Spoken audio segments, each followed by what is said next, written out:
Bonjour, c'est le journal de la rédaction à retenir. Dans l'actualité de ce vendredi 31 octobre, le CIDFF des Yvelines pour l'égalité professionnelle hommes-femmes, le Centre d'information des droits des femmes et des familles, vient de réaliser 3 clips de sensibilisation.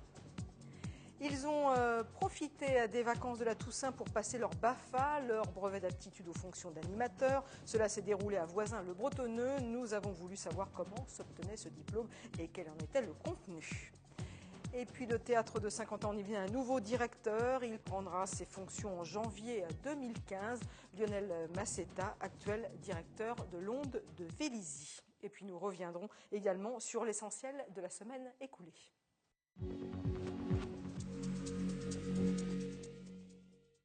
Mais nous débarrons tout d'abord par cet appel lancé par les gendarmes du sud des Yvelines. Depuis ce jeudi 16h, ils sont à la recherche de Pierre Ardouin, 90 ans, mystérieusement disparu après avoir quitté en voiture son domicile de Senlis pour aller prendre de l'essence à quelques kilomètres au Ménil-Saint-Denis. Les gendarmes ont engagé d'importants moyens de recherche pour tenter de retrouver sa voiture, une AX verte. Si vous voyez cet automobiliste, correspondant à sa description, vous pouvez contacter la gendarmerie des Yvelines au 01 39 67 50 15 ou bien tout simplement composer le 17. Le CIDFF des Yvelines vient de lancer une campagne de sensibilisation. Un groupe de femmes de 50 ans en Yvelines a réalisé 3 vidéos de promotion de l'égalité professionnelle femmes-hommes. Et je vous propose de regarder un de ces clips. On en parle ensuite avec Valérie Canetta, pilote du projet.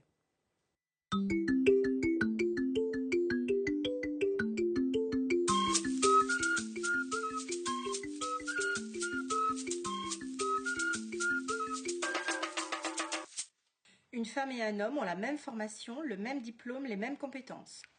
Quel est votre parcours professionnel? Pouvez-vous argumenter vos compétences? Quels sont vos projets pour ce poste? Avez-vous des enfants? Vous avez des enfants? Vous envisagez d'avoir des enfants?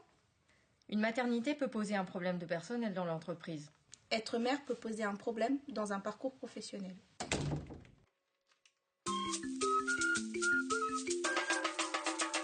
Une femme et un homme ont la même formation, le même diplôme, les mêmes compétences. Quel est votre parcours professionnel? Pouvez-vous argumenter vos compétences? Quels sont vos projets pour ce poste? Est-ce que vous êtes marié?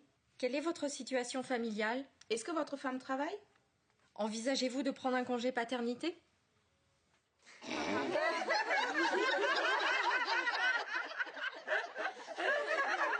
La blague, je rêve! C'est pour dans 30 ans. N'importe quoi, il ne demande jamais ça. Non mais je rêve, pas un homme. Bah pourquoi? Parce qu'il a un pantalon. Oui, je suis femme, oui, je suis mère, oui, je suis compétente et professionnelle. Vivement l'égalité!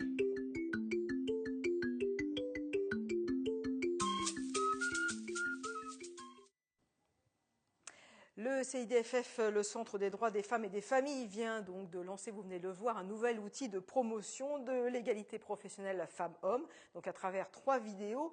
Ces vidéos traitent des inégalités professionnelles pouvant être rencontrées lors d'entretiens d'embauche, de l'exercice d'un poste à responsabilité ou encore d'une réunion de travail. Et pour en parler avec nous par téléphone, nous avons Valérie Canetta. Bonjour. Bonjour. Vous êtes conseillère emploi au CIDFF des Yvelines et vous êtes pilote de l'opération. Alors d'abord, pourquoi avoir lancé cette action? Alors l'action, en fait, ce sont de toute façon des thèmes récurrents, importants pour le CIDFF. En l'occurrence, là, on souhaitait sensibiliser aux préjugés et aux stéréotypes qui conduisent souvent à des comportements sexistes. Et puis, c'était aussi une façon d'élargir les choix professionnels et d'accompagner les femmes victimes d'inégalités professionnelles. Comment s'est mise en place cette opération? Les témoignages qu'on entend dans ces clips, dans ces vidéos, sont des vrais témoignages recueillis. Alors voilà, rien n'a été inventé. Nous avons d'abord animé 3 conférences débats pour introduire le sujet. Et puis après, nous avons demandé aux femmes de témoigner, de réfléchir, de penser les situations autrement. Et ce sont en fait toutes les phrases, tout ce qu'elles ont dit, tout leur ressenti, tout leur vécu, qui mis bout à bout avec la participation donc d'Anise Maurice et de Catherine Boquillon du collectif CAF qui ont monté les spots, que nous avons créé ces scénarios et on est parti comme ça. Voilà. Alors justement, qui sont ces femmes qui ont raconté leur expérience? Ce sont des femmes Alors, forcément toutes salariées? Alors, non, elles ont forcément. été salariées ou elles le sont encore. Et ce sont des femmes qui s'adressent au CIDFF de façon spontanée, qui viennent nous voir. Donc, dans le cadre des actions que l'on peut mener, mais aussi des entretiens individuels, quand elles ont des interrogations par rapport à leur recherche d'emploi, par rapport à leur déroulement de carrière, par rapport aux difficultés qu'elles rencontrent sur le plan professionnel, quand elles veulent faire évoluer aussi leur vie professionnelle. Donc ce sont des personnes qui viennent nous rencontrer, avec lesquelles on fait un petit bout de chemin, avec lesquelles on fait l'accompagnement en fonction de leurs besoins. Et donc avec cette action, je leur ai proposé, à certaines d'entre elles, je leur ai proposé de participer. Et donc c'était vraiment sur la base du bénévolat, oui, voilà. Et elles ont dit oui tout de suite? Elles ont dit oui, celles qui ont participé ont dit oui tout de suite, oui. Oui, tout à fait. Et alors pourquoi ces 3 thèmes en particulier, l'entretien d'embauche, l'exercice d'un poste à responsabilité et la réunion de travail, parce que c'est vraiment ce qui est ressorti le plus fréquemment des entretiens que vous avez eu avec ces femmes? Exactement. En fait, c'était vraiment les trois grands sujets, les 3 grandes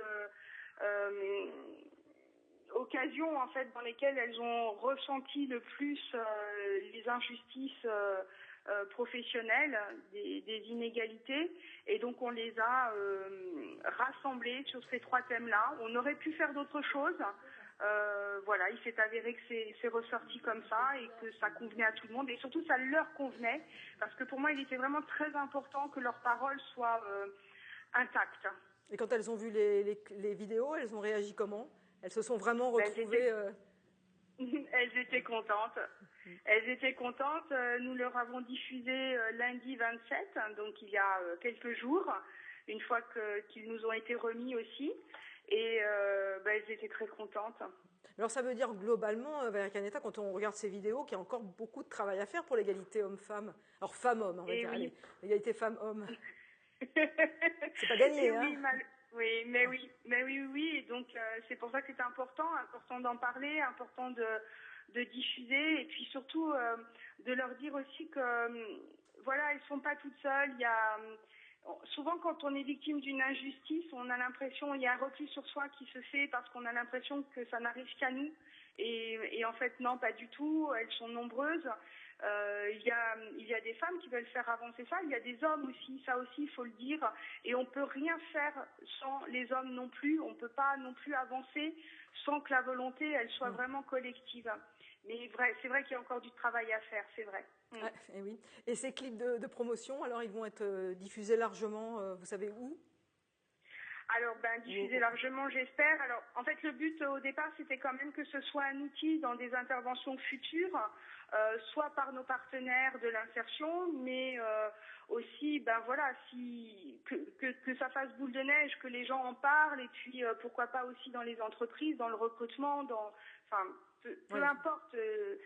Il faut juste que l'on en parle, quoi. Oui, il faut effectivement. Donc une large diffusion, ça c'est ce que je souhaite vraiment, vraiment, vraiment. Oui, effectivement, il faut en parler. Merci beaucoup Valérie Canetta d'avoir répondu à nos questions. Merci beaucoup. Et je rappelle au revoir. Au revoir. Je rappelle que le CIDFF des Yvelines vient de lancer un outil de promotion pour l'égalité professionnelle femmes-hommes à travers des clips vidéo, de promotion. Allez, un tout autre sujet pour continuer. Le BAFA, 4 lettres que l'on entend souvent, mais que se cache-t-il derrière le brevet d'aptitude aux fonctions d'animateur? Alors, en combien de temps s'obtient ce diplôme et quel est son contenu théorique et pratique? C'est ce que nous avons voulu savoir en nous rendant cette semaine à un stage BAFA à Voisins-le-Bretonneux.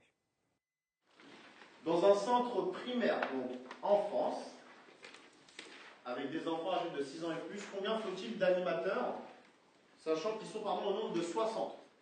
Ok. Et la deuxième question, peut-on utiliser des masques,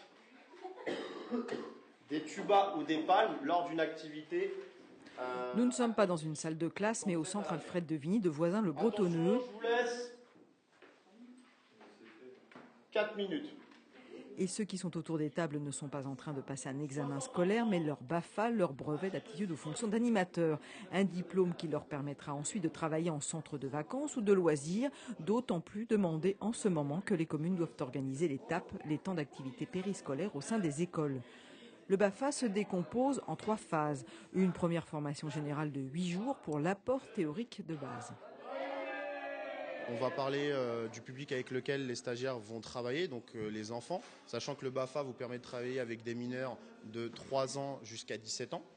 Donc là, on a abordé la connaissance de la petite enfance, ainsi que de l'enfance, un peu de préadolescence, etc. Nous avons parlé de tout ce qui est relations éducatives, fournir des outils aux stagiaires pour qu'ils puissent savoir comment sanctionner, qu'est-ce qu'une sanction, comment savoir gérer des situations au niveau relationnel pour créer un relationnel de qualité avec les enfants. Donc ça, c'est plutôt sur la partie théorique en première partie de stage. Ensuite, on leur a transmis des techniques d'animation. Après cette formation théorique, le BAFA, ce sont également 14 jours de mise en pratique sur le terrain et encore 8 jours de qualification sur des activités spécifiques pour, par exemple, encadrer des enfants à la piscine. Toi, tu vas avec pas de choix. Après le cours théorique, place au grand jeu. Sarah est déjà animatrice vacataire à la mairie de Guyancourt. Elle a fait le choix de passer son BAFA pour se perfectionner. Étudiante en licence d'anglais, elle se destine plus tard à enseigner. On apprend à organiser nos idées par rapport à comment mener une activité, un jeu, tout ça. Donc on a plus d'organisation comme ça. Et pour moi, c'est une passion de transmettre son savoir et ce qu'on sait. Et puis on partage beaucoup et c'est un public qui change tout le temps. C'est pas quelque chose de monotone. Pour devenir un bon animateur, il faut donc une certaine technique, mais surtout de la passion et aimer les enfants. Sur cette semaine, le Centre Alfred de Vigny a accueilli 23 stagiaires. Le nom du successeur de Jacques Pornon à la tête du théâtre de Saint-Quentin en Yvelines vient d'être dévoilé. Il s'agit de Lionel Massetta, actuel directeur de l'Onde de Vélizy.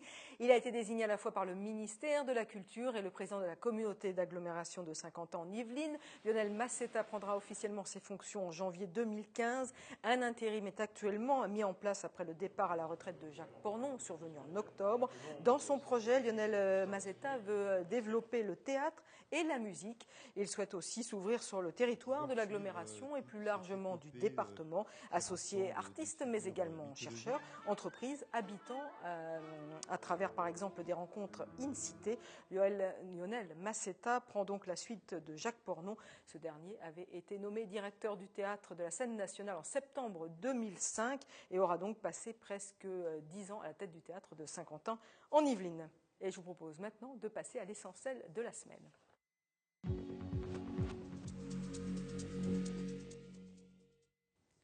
La cour d'assises de Versailles a rendu ce mercredi soir son verdict dans le procès du policier de Mantes-la-Jolie, accusé de viol sur une femme alors qu'elle était en cellule de dégrisement. Le brigadier a écopé de 10 ans. Le brigadier avait plaidé le malentendu sexuel, mais les jurés de la cour d'assises de Versailles en ont jugé autrement. Ils ont suivi les réquisitions de l'avocat général et ont condamné l'ancien policier de Mantes-la-Jolie à 10 ans de prison pour le viol le 6 mai 2012 d'une femme dans l'enceinte du commissariat. Ce jour-là, cette femme de 44 ans, alcoolisée, est emmenée par les policiers pour être placée en cellule de dégrisement. Elle aura une relation sexuelle avec le brigadier en charge de la garde de nuit.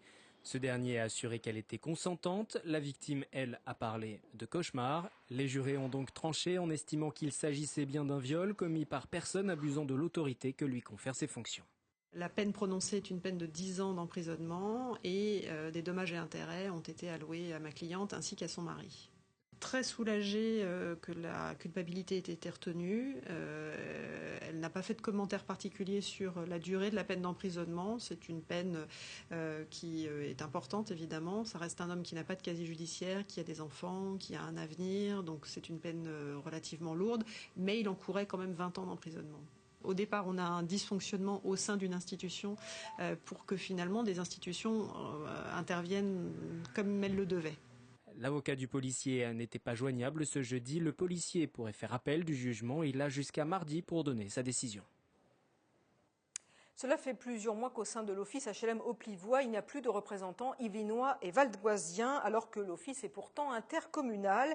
Une situation qui agace le nouveau président de l'Auplivois, mais également le représentant des locataires au sein du conseil d'administration lui-même, Guyen Courtois. L'Auplivois, le premier bailleur d'Île-de-France, fonctionne depuis maintenant 2 ans avec un conseil d'administration réduit. En cause, la démission des élus des conseils généraux des Yvelines et du Val d'Oise. Seul l'Essonne a maintenu sa présence. À l'époque, il souhaitait tirer la sonnette d'alarme et alerter sur la gestion et la situation financière de ce bailleur. Mais depuis, la situation n'a pas évolué, ils n'ont pas été remplacés. Une situation que déplorent les locataires. Les conseils généraux des Yvelines et du 95 garantissent plus les emprunts. Donc ça fait que ça a bloqué des projets, que ça en a même certains projets été abandonnés, comme à Villepro-les-Clays, comme certaines réhabilitations ont mis du temps à se mettre en place.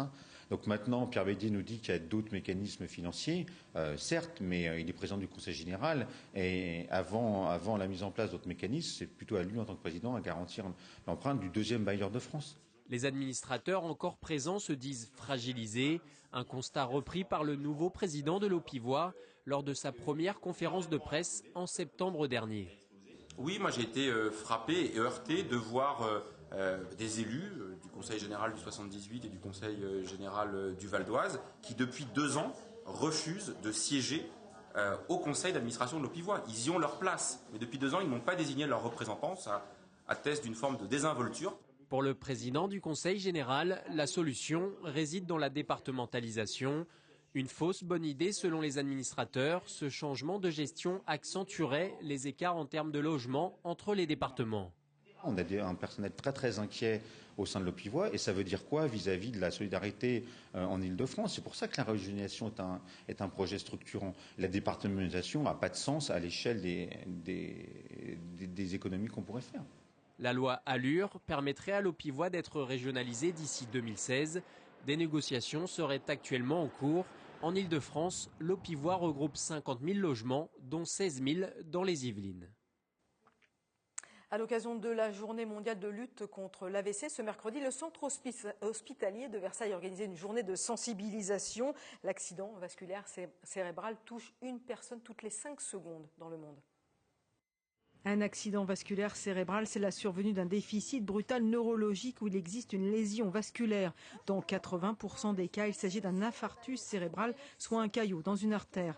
L'importance en cas d'AVC, c'est de réagir très rapidement dans les 4h30 après la survenue des premiers symptômes. Les signes les plus caractéristiques, en général, ça survient d'abord brutalement et c'est souvent indolore. Je dis souvent, ne fais pas consulter les gens. Ça peut être des troubles de l'élocution. Par exemple, un patient il ne peut plus sortir un mot ou un mot pour un autre ou un jargon incompréhensible. Après, il peut y avoir des symptômes moteurs. Alors, on peut remarquer une déviation de la bouche, par exemple, où on lâche sa fourchette tout simplement et ça revient. Ou bien ça reste et puis on peut avoir, par exemple, le déficit de tout un côté droit ou gauche. Dès l'apparition des symptômes, ne pas hésiter à composer le 15. Impossible de prévenir un AVC, il y a 150 causes différentes. Parmi les facteurs de risque, le tabac, l'alcool, l'hypertension ou encore le diabète. Max Ramy a été victime de 2 accidents vasculaires cérébraux, le premier en février 2012 et le second en décembre 2013. Le premier, il m'a surpris même, je ne savais pas que c'était un AVC. Le second, je ne m'en suis pas rendu compte, puisque je venais d'être opéré. Et le lendemain de mon opération, j'ai fait l'AVC le matin.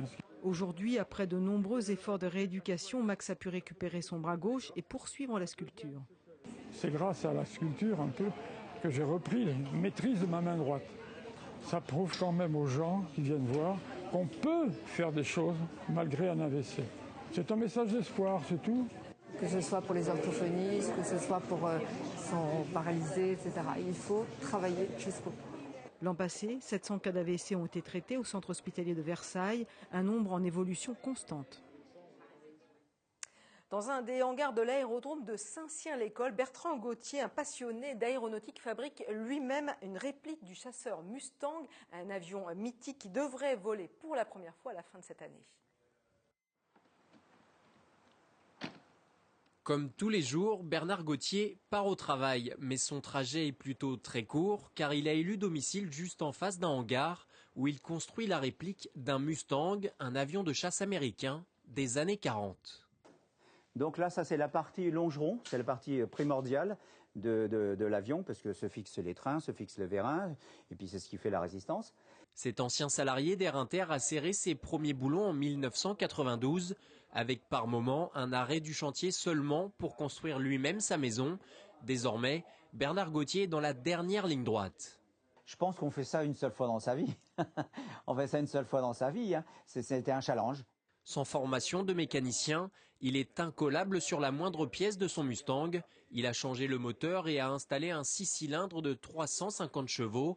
Pour la carlingue, il a déniché du contreplaqué et du titane pour de nombreuses rotules. Il a d'ailleurs tout fabriqué lui-même à l'exception de quelques pièces comme le train d'atterrissage ou encore le système radio dans le cockpit.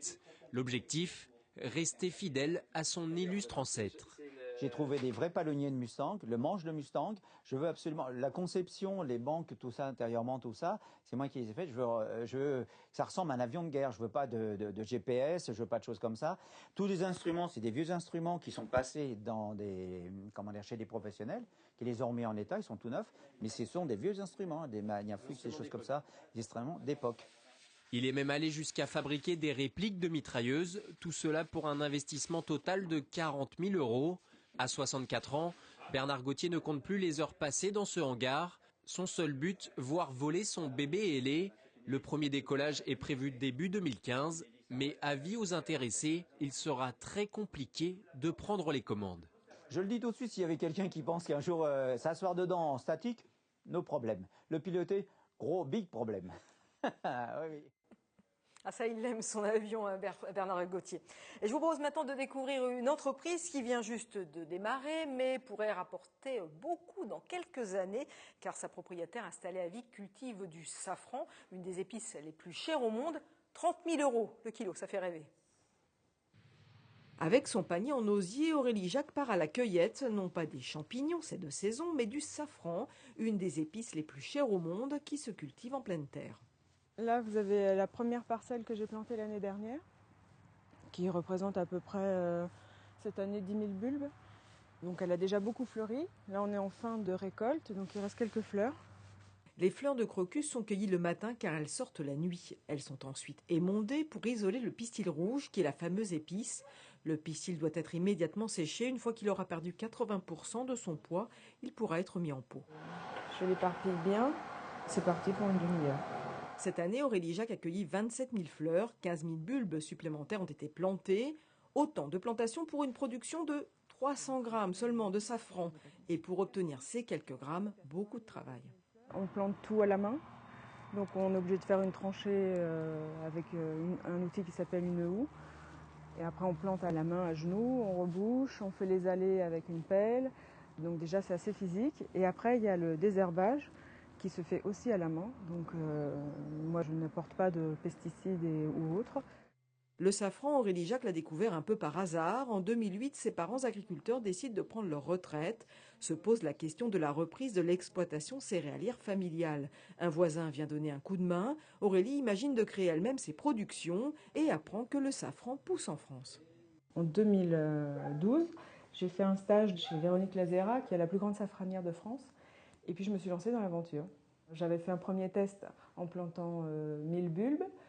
Et en 2012, l'année dernière, j'en ai planté à peu près 5000. Et puis cette année, j'en ai replanté 15 000 de plus. Et au total, là, j'en ai 25 000 cette année. La culture du safran, c'est loin, loin de l'univers d'Aurélie. La jeune femme travaille dans la finance pour une société de gestion d'actifs. Toute une organisation au moment de la récolte. Comme il faut cueillir les fleurs le matin, j'y allais avant de travailler. Donc j'y allais avec une lampe frontale pour cueillir mes fleurs. Et puis après, j'allais travailler ma deuxième journée à Paris. Cette année, Aurélie Jacques a vendu ses premiers grammes de safran. Pour l'heure, c'est juste une diversification de l'exploitation agricole. Mais à terme, pourquoi pas une vraie petite entreprise qui pourrait s'annoncer très rentable. Car le safran se monnaie 30 000 € le kilo. Il faut entre 150 000 et 200 000 fleurs pour en faire 1 kilo. Avec un gramme de safran, vous pouvez déjà parfumer entre 50 et 150 assiettes. Un gramme de safran vendu par Aurélie, 34 €. En France, il n'y a que 157 exploitations de safran pour une production nationale qui oscille entre 250 et 300 kilos, alors que les leaders, eux, en Iran, produisent entre 160 et 180 tonnes à l'année. Cela laisse donc entrevoir de belles perspectives économiques. Et je vous en parlais en début de ce journal, la gendarmerie des Yvelines recherchait un nonagénaire. Et bien plus de peur que de mal, cette personne âgée a été retrouvée d'après nos confrères du Parisien. Il s'était tout simplement perdu. Cette édition du journal est maintenant terminée. Merci de l'avoir suivi. L'information revient en direct lundi à 18 h. Excellent week-end à vous.